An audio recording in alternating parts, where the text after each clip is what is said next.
But I can remember how they used to say that people that come through depression had a very hard time ever spending an extra penny. They knew what it was like to do without. They knew what it was like to be without food, to be without shelter, to be without. And that caused such a fear to take place in their hearts that once the circumstances changed and once they had the ability to prosper and to do it, they couldn't take them, they couldn't enjoy it anymore because they had been through the hard time and now they're always focusing on if it's going to happen again. What you focus on is what's going to end up coming, is what's going to end up showing up. Out of the abundance of our heart will speak. And that Bible speaks that also. It says, out of the abundance of his heart, a man speaketh. Out of the treasure of his heart, he bringeth forth. What's the treasure in your heart? What are you speaking? What is your lips talking about? Do you hear your lips talking about how good everything is? Do you hear your lips talking about how wonderful everybody is? Or do you hear your lips talking negative, negative, negative, negative?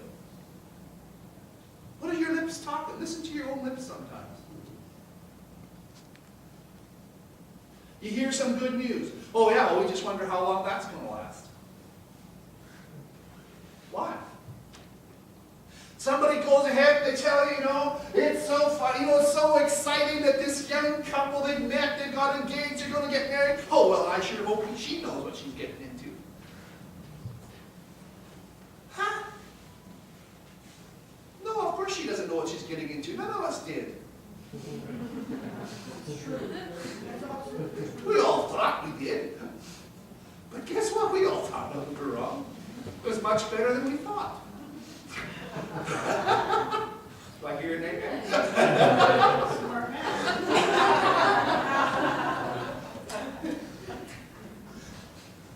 What are you meditating on? What's coming out of your lips? Can you rejoice with somebody else or can you not? Somebody comes up and says, guess what? Out of the blue, I had an uncle that ended up leaving me $10,000. What's your first reaction? Great! Isn't that wonderful? Are you the one that's sitting there going, oh, I don't know why that never happens to me? Because if that's you, I can just tell you right now why it's never happened to you. That's exactly why it's never happened to you. Oh, yeah, well, it happens to everybody else. Of course it does. It can happen to you too. God loves you just as much as he loves anybody else.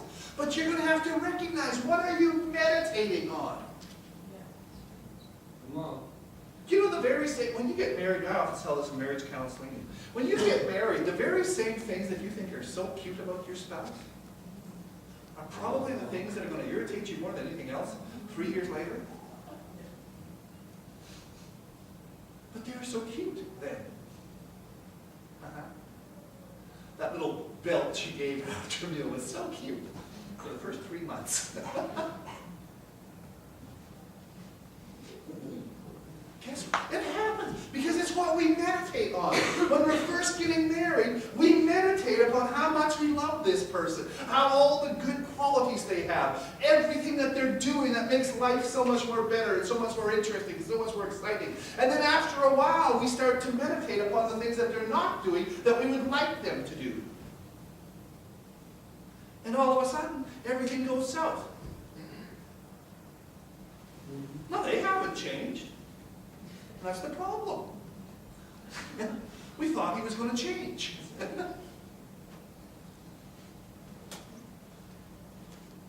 Now she has changed, and that's the problem. We thought she'd never change. We thought I was always going to be the shining star. What are you meditating on? Because what you're meditating on is what's going to end up happening. It's what's going to end up leading your life. It's where you're going to end up going because you're going to be speaking this out. You're going to be drawing to that direction. And before you know it, you're there. So what you need to do, start permanent. Start thinking permanence. Start meditating on the good things. Choose to dwell on the positive. Choose to hand the negative to the Lord in prayer. And then leave it there. I've said this before, I'll say it again. In fact, I probably even said it in this little teaching series here. The same things two of us can face. To one of us it's a problem, to the other one it's not. What makes it a problem to me and not to you? The You know, one of us looks at a glass and we say it's half full. That means it'll be empty soon. It's already only half full. The other looks and says, hey, there's still half of it left. Same glass. It's how we're looking at it. How are we looking at it? Meditate, think permanent, think long term, think good, think God is on my side. Now what we have done there is we've cut in key 7 and 8. Key 7 is focus, focus, focus. What you meditate on is what you're supposed to be focusing on. What you're focusing on is what's going to be determined what's coming. And key number 8 was say it. Well, out of the abundance of our mouth, we say it. That's key number 8. So what are the abundance of our heart? So what we have put into our heart is what's going to come out. One of the things I've heard years ago, he says, when you hit your thumb with a hammer, you find out what your native tongue really is. Because the first thing that comes out will tell you what language you would normally speak. You don't have time now to interpret and say, well, ouch. Well, I guess that's sort of universal language. And that's what we're meditating on because that's what's coming out now. So number 9 is think permanence. Number 10, also found in verse 8, is observe and do. Some things are taught, others are caught. Who and what are you watching? One of the best pieces of advice that you will ever receive is to be successful in any endeavor, you must be willing to go observe and learn from those who have accomplished what we desire to accomplish. If you want to be successful in anything, you're going to have to be willing to go and learn from those who already accomplished what you wanted to accomplish. One of the examples I can use is Henry is going for his bricklaying. He's just about finished now. The first thing he had to do is go to school. Why? To learn from somebody that had already done it. Somebody that had accomplished he could go learn from. Well, then why is it that so much of life we like to observe from all the people that failed? You know, you go get marriage counseling from somebody that's already gone through 5 wives. Oh, they have experience. Uh-huh. All the stuff you don't want to learn, they already know. You go find out how to get a wife from somebody that's single. How to stop smoking from somebody that's smoking. Guess what? You observe and you find out who's doing what I want to do, who's accomplished what I want to accomplish, and then you go and learn from those people.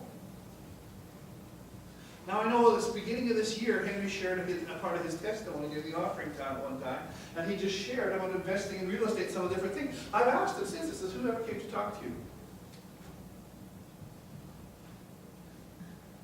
It worked for him. So who came to get advice? Last person I would go get advice from. Fine. Then listen to the ones that's not working for. Really? That doesn't mean you're going to agree with everything. That just because you're listening to somebody, there may be secular teachers. If you're going to medical school and learning to be a doctor, what you want to do is you want to learn from the top surgeon in the country, whether they're a Christian or whether they're a Muslim or whether they're nothing. That doesn't mean you have to accept their faith. What it means is you're accepting the areas of their expertise and you're taking that and you're running with it. Yeah.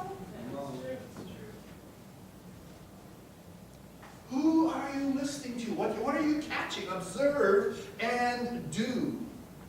Not much sense following somebody who's not going where you want to go. There's the story of the girl, we won't mention what color her hair was. During a big snowstorm, and she's stuck out in the snowstorm. And she remembers the advice her father gave her. She says, if you ever see an emergency vehicle, just follow the emergency vehicle. Because if you follow the emergency vehicle, sooner or later, you'll know that the emergency vehicle is going to get to a place where it's safe. So she's sitting on this big snowstorm, saying, what am I going to do? And all of a sudden she sees a snowplow go by, so she starts following the snowplow. Wherever the snowplow goes, she follows the snowplow.